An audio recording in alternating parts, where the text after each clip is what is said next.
स्वागत है आप सभी का एबीसी एग्रो क्लासेस के डिजिटल प्लेटफॉर्म पर। आज हम फिर एक बहुत इंपॉर्टेंट टॉपिक आपके सामने लेकर उपस्थित हुए हैं। वो इंपॉर्टेंट टॉपिक आपके सामने लिखा हुआ है मधुमक्खी, हनी बी, जिसे हम शहद के लिए पालते हैं, उसका उत्पादन किया जाता है और एग्रीकल्चर के एक बहुत इंपॉर्टेंट शाखा आपने नाम सुना होगा जिसे बोलते हैं एपीकल्चर, जिसके अंदर हम मधुमक्खियों का अध्ययन करते हैं। तो इस लिहाज से ये एग्रीकल्चर का एक बहुत इंपॉर्टेंट टॉपिक हुआ। आपके 12th क्लास के विद्यार्थियों के लिए तो ये इंपॉर्टेंट टॉपिक है ही है, क्योंकि उनके पूरा चैप्टर दे रखा है और इसमें से ऑब्जेक्टिव या अति लघुतरात्मक क्वेश्चन दोनों बनते हैं। तो आज हम स्टार्ट करते हैं इंपॉर्टेंट चैप्टर मधुमक्खी, जिसके अध्ययन को हम क्या बोलते हैं, एपीकल्चर। चलिएगा, जब हम मधुमक्खी की बात करते हैं तो उसमें सबसे पहले जो क्वेश्चन आता है माइंड में आता है कि मधुमक्खी एक सामाजिक कीट है। अगर आपको थोड़ा सा आइडिया हो, मधुमक्खी एक सामाजिक कीट है।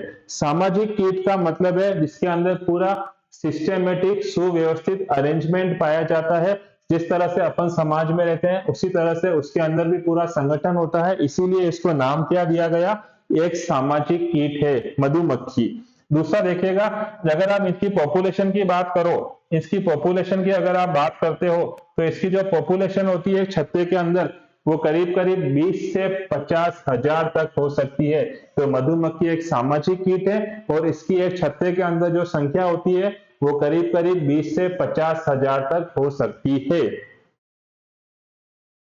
भारत के अंदर अगर आप बात करो कि मधुमक्खी की कौन कौन सी प्रजातियां पाई जाती है, तो जो मुख्य मुख्य प्रजातियां हैं वो आपके सामने लिखी हुई है।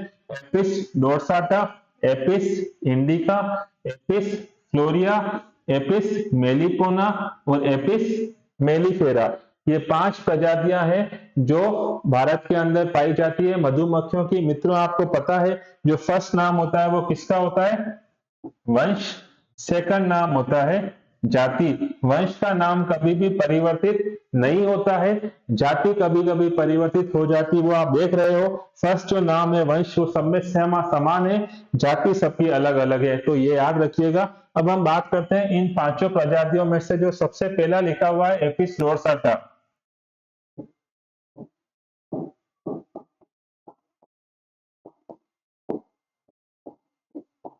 एपिस डोर्साटा एक प्रवासिनी मधुमक्खी है। प्रवासिनी का मतलब होता है वो कभी भी एक ही स्थान पर नहीं रहती है, वो एक स्थान पर थोड़े समय रहेगी फिर दूसरे स्थान पर चली जाएगी। इस तरह से उसका गमन होता रहता है, मूवमेंट होता रहता है। इस कारण से अगर आपसे पूछें कि एपिस इनमें से कौन सी ऐसी मधुमक्खी है जिसका मधुमक्खी शहद पालन के लिए उपयोग में नहीं आती है, उत्पादन में नहीं उपयोग लेते हैं, उसका आंसर है एपिस डोर्साटा। उसका कारण मैंने बताया आपको, उसका कारण है कि यह किस तरह की मक्खी है, यह प्रवासिनी मक्खी है जो कभी भी एक स्थान पर टिककर नहीं रहती है। अब देखिएगा, एपिस फ्लोरिया और एपिस मेलिपोना, ये दो जो प्रजातियों की मक्खी है, इनका शहद उत्पादन बहुत कम होता है।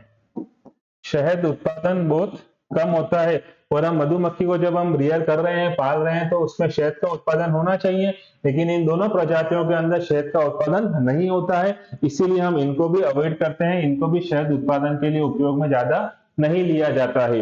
अब दो प्रजातियां बचती है, एपिस इंडिका और एपिस मेलिफेरा। एपिस इंडिका भारतीय मधुमक्खी है, भारतीय, और मेलिफेरा जो है यूरोप मूल है इनका उद्भव स्थल। इन दोनों का उपयोग हम करते हैं शहद उत्पादन के लिए। तो इंपॉर्टेंट अगर शहद एस्पेक्ट से देखें तो आप याद रखिएगा, एक तो एपिस इंडिका जो भारतीय मक्खी है, दूसरा एपिस मेलिफेरा जो यूरोपियन है। इन दोनों का मुख्य रूप से हम उपयोग करते हैं किसके लिए, शहद उत्पादन के लिए। नेक्स्ट देखिएगा, मैंने आपको अभी बताया कि ये मधुमक्खी एक सामाजिक कीट है। सामाजिक कीट हम उसको बोलते हैं जिसमें डिवीजन ऑफ लेबर मिलता है। डिवीजन ऑफ लेबर का मतलब होता है कार्य विभाजन, सबको अपना अपना काम पता होता है। आपका क्या काम है, पढ़ाई का काम है, हमारा काम है पढ़ाने का। इस तरह से सबको अपना अपना काम पता होता है। इसी तरह का संगठन उसके पूरे छत्ते में होता है, जिसे हम बोलते हैं सामाजिक संगठन, और उससे बोलते हैं कार्य का विभाजन, डिवीजन ऑफ लेबर। तो चूंकि मधुमक्खी के छत्ते में 3 मुख्य कैरेक्टर पाए जाते हैं, रानी, नर और श्रमिक, तो हम इन तीनों की वन बाय वन बात करेंगे। अगर आपसे पूछें कि पूरे छत्ते के अंदर कौन कौन से सदस्य पाए जाते हैं या कौन कौन से समूह पाए जाते हैं, तो आपका आंसर होगा रानी, नर और श्रमिक। अब इनको वन बाय वन स्टडी करते हैं। सबसे पहले जब हम रानी की बात करते हैं तो रानी उस पूरे छत्ते की मुखिया होती है, हेड ऑफ द छत्ता बोल सकते हो आप। छत्ते की जो मुखिया बोला जाएगा वो किसको बोला जाएगा, वो रानी को बोला जाएगा। और रानी का अगर आपसे जीवन काल पूछें तो रानी का जो जीवन काल होता है वो 2 से 5 वर्ष तक होता है। रानी 2 से 5 वर्ष तक जीवित रहती है। उसके बाद इसका जो जन्म होता है वो निषेचित अंडे से होता है। अंडे जो होते हैं वो 2 तरह के पाए जाते हैं, इसमें निषेचित अंडे और अनिषेचित अंडे। रानी का जो निर्माण होता है वो किस अंडे से होता है, निषेचित अंडे से होता है। इसको रॉयल जेली खिलाई जाती है, इसको खिलाने से रानी का निर्माण होता है। तो आप याद रखिएगा रानी इस छत्ते की मुखिया होती है और उसका जो वर्ष जीवन काल होता है वो 2 से 5 होता है और रानी का निर्माण निषेचित अंडे से होता है। तो देखिए रानी जो होती है वो आकार में और लंबाई में उस पूरे छत्ते में सबसे बड़ी होती है। याद रखिएगा आप, रानी उस पूरे छत्ते के अंदर आकार में और लंबाई में सबसे बड़ी होती है। रानी अपने पूरे जीवन काल में अपने छत्ते में से केवल एक बार बाहर निकलती है और एक बार वो बाहर निकलकर उड़ान भरती है। उस उड़ान को कहा जाता है मैथुनिक उड़ान। ये याद रखिएगा आप, जो रानी मधुमक्खी है वो अपने छत्ते से केवल एक बार बाहर निकलती है मैथुनिक उड़ान के लिए, उसके अलावा कभी छत्ते से बाहर नहीं निकलती। अब इसमें क्या होता है, मैथुनिक उड़ान जो होती है मित्रों, उसके अंदर ये होता है, ये जो रानी है वो अपने छत्ते से बाहर निकलकर बहुत ऊंचाई तक उड़ान भरती है। सारे जो नर हैं वो सब नर उसके पीछे पीछे उड़ान भरते हैं। कुछ में आपस में संघर्ष हो जाता है, कुछ इतना ऊपर पहुंच नहीं पाते हैं, कुछ गिरकर मर जाते हैं। इस तरह से नरों की संख्या धीरे धीरे कम होती जाती है। वो लास्ट में एक नर ऊपर पहुंचता है जो मैथुन क्रिया में उसके साथ सम्मिलित होता है। जब ये मैथुन क्रिया हो जाती है, मैथुनिक उड़ान के बाद ये जो रानी है वो वापस अपने छत्ते में लौट आती है। उसके बाद वो कभी छत्ते से बाहर नहीं निकलती है। उसके बाद जो उसका मुख्य कार्य है वो जीवन भर अंडे देती रहती है, वो जीवन भर अंडे देती रहती है। अब देखिए जब जीवन भर अंडे देती है तो उसके बहुत सारे काम होंगे। उस सारे काम के लिए कौन कौन से, मेनली भोजन के लिए, और उसके सारे जो भी काम है उन सब कार्यों के लिए वो किस पर निर्भर करती है, श्रमिकों पर निर्भर करती है। किस पर निर्भर करती है, श्रमिकों पर निर्भर करती है। फिर देखिएगा जो निषेचित अंडे हैं उससे रानी का निर्माण होता है और श्रमिकों का निर्माण होता है। रानी का और श्रमिकों का निर्माण होता है। उसके बाद अगर आपसे बात करें तो जो अनिषेचित अंडे होते हैं उनसे केवल नरों का निर्माण होता है, नर उत्पन्न होते हैं। ये याद रखिएगा आप, अनिषेचित अंडों से नर का निर्माण होता है, निषेचित अंडों से रानी जिसको रॉयल जेली खिलाई जाती है और श्रमिकों का निर्माण होता है। अब हम नर की बात करते हैं। नर, इनकी संख्या जो होती है वो पूरे छत्ते में 20 से 200 तक होती है। पूरे छत्ते में 20 से 200 तक नर पाए जाते हैं और इनका मुख्य कार्य क्या होता है, केवल रानी के साथ मैथुन करना होता है। ये जो नर होते हैं इसके अंदर न तो डंक की ग्रंथियां पाई जाती है और न ही मोम ग्रंथियां पाई जाती है। इसका मतलब न तो उसमें डंक उपस्थित होता है न उसमें मोम ग्रंथियां उपस्थित होती है, मतलब डंक भी नहीं होता है, मोम ग्रंथियां भी उपस्थित नहीं होती है। फिर जब हम श्रमिकों की बात करते हैं, रानी की बात हो गई, नर की बात हो गई, श्रमिक की बात करते हैं। ये मधुमक्खियां आकार में छोटी होती हैं, इनके अंदर डंक भी पाया जाता है और मोम ग्रंथियां भी उपस्थित होती हैं। इनके जो मुखांग होते हैं, इस पर प्रश्न बनता है ऑब्जेक्टिव में कि श्रमिक के मुखांग किस तरह के होते हैं, तो याद रखिएगा इसके मुखांग चबाने और चाटने वाले होते हैं। इस पर क्वेश्चन बनता है, आप याद रखिएगा। और जो श्रमिक होते हैं उनकी जो अंतिम जोड़ी पांव होते हैं, जो अंतिम जोड़ी टांगे होती हैं, उसके ऊपर एक पराग थैली पाई जाती है।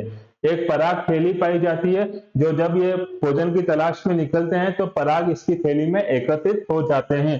तो ये नर की श्रमिकों की प्रमुख विशेषताएं हुई, आकार में छोटी होती है, डंक और मोम ग्रंथियां उपस्थित होती हैं, इनके मुखांग चबाने और चाटने वाले होते हैं, प्लस इनके अंतिम जोड़ी जो पांव है उसके ऊपर एक पराग थैली उपस्थित होती है। फिर देखिए श्रमिकों के काम क्या है, जब इतनी बड़ी संख्या में श्रमिक छत्ते के अंदर उपस्थित हैं तो उनका कोई काम तो होगा। तो काम देखिएगा आप, श्रमिकों का प्रमुख काम होता है मधु और परागकणों को छत्ते में लेकर आना। दूसरा, शत्रुओं से छत्ते की रक्षा करना। किसी भी शत्रु समूह ने अगर उनके छत्ते पे आक्रमण करना चाहा तो ये उससे बचाने का काम करते हैं।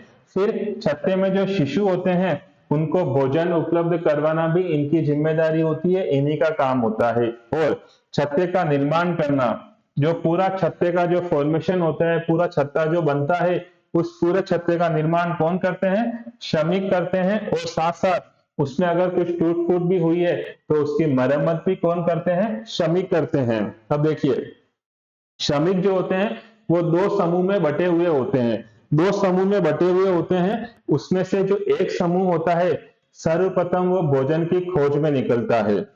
जब वो भोजन की खोज में अलग अलग निकलता है, अलग अलग दिशाओं में, तो सपोज किसी मधुमक्खी को, किसी श्रमिक मधुमक्खी को कोई खाना मिला तो वो क्या करेगा? खाना मिलेगा, उस समय वो अपने पंखों को बहुत जोर जोर से फड़फड़ाएगा, बहुत जोर जोर से ऊपर नीचे करेगा, और जो उसका उदर वाला भाग है, सिर, वक्ष और उदर, उसमें से जो उदर वाला भाग है, उस उदर वाले भाग को बाएं दाएं बहुत तेजी से हिलाएगा, पूरे हवा में उसको बहुत तेजी से हिलाएगा। उससे क्या होता है? उससे यह होता है कि उसका जो कंपन होता है वो कंपन उसके साथियों तक पहुंचता है और उनको उस भोजन की दिशा की जानकारी मिलती है कि भोजन इस दिशा में उपस्थित है। तो ये जो सारी घटनाएं उसने करी श्रमिक मक्खी के द्वारा, अपने पंखों को फड़फड़ाना और अपने उदर को बाएं से दाएं करना, इसको एक नाम दिया गया है। इसे कहा गया है वेगल नृत्य। उदर को बाएं से दाएं घुमाना, वो भी तेजी से, बाएं से दाएं तेजी से घुमाना, इसे कहा जाता है वेगल नृत्य। इस नृत्य से क्या होता है? इस नृत्य से जो श्रमिकों के दो समूह बने हुए हैं, एक समूह जो भोजन को खोजने गया हुआ है, उसके द्वारा जो दूसरा समूह है उसको भोजन की सही जानकारी पहुंचती है। उसके बाद में वो दूसरा समूह वहां जाकर उस खाने को लेकर अपने छत्ते में आता है। तो श्रमिकों के दो काम होते हैं, श्रमिकों के दो समूह होते हैं, एक खाने को ढूंढता है, दूसरा उस खाने को छत्ते पर लेकर आता है। अब देखिए, हमने जो इतनी बातें पढ़ी, तो एग्रीकल्चर में इस मधुमक्खी का मुख्य रोल क्या है? एग्रीकल्चर में, कृषि में इसका इंपॉर्टेंस क्या है, इसका महत्व क्या है? तो याद रखिएगा, इसका बहुत इंपॉर्टेंट काम है, परागकणों का गमन करने में सहायक होता है। जब मधुमक्खी मधु के लिए या पुष्पों के रस के लिए एक पुष्प पर बैठती है तो उस समय उसके परागकण उसके पांवों पर चिपक जाते हैं। जब ये मधुमक्खी यहाँ से पहुंचकर उड़कर दूसरे पुष्प पर पहुंचती है तो वहां पर इन परागकणों को छोड़ देती है। इस तरह से हम क्या बोल सकते हैं? परागकणों का गमन हो जाता है। और अगर आपको संकर बीज कोई बोल रखा है, संकर वैरायटी का बीज है, उसका भी एक स्थान से दूसरे स्थान पे गमन किसके द्वारा होता है? मधुमक्खी के द्वारा होता है। तो संकर बीज निर्माण में भी ये सहायक होती है।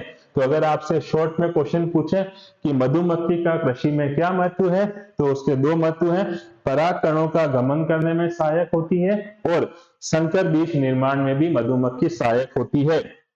मधुमक्खी का अध्ययन एपीकल्चर कहलाता है, जिसका मुख्य काम क्या होता है? शहद का उत्पादन करना। इसीलिए हम इसको एग्रीकल्चर में पढ़ते हैं, एग्रीकल्चर की एक शाखा के रूप में पढ़ते हैं। उम्मीद करता हूं आज का आपको यह वीडियो आपको समझ आया होगा, पसंद आया होगा। अगर आपको वीडियो अच्छा लगा है तो इसे लाइक सब्सक्राइब कर लीजिएगा, जिससे आगे आने वाले वीडियो के नोटिफिकेशन आपको मिलते रहें। जुड़े रहिए आपके अपने एबीसी एग्रो क्लासेस परिवार के साथ। धन्यवाद।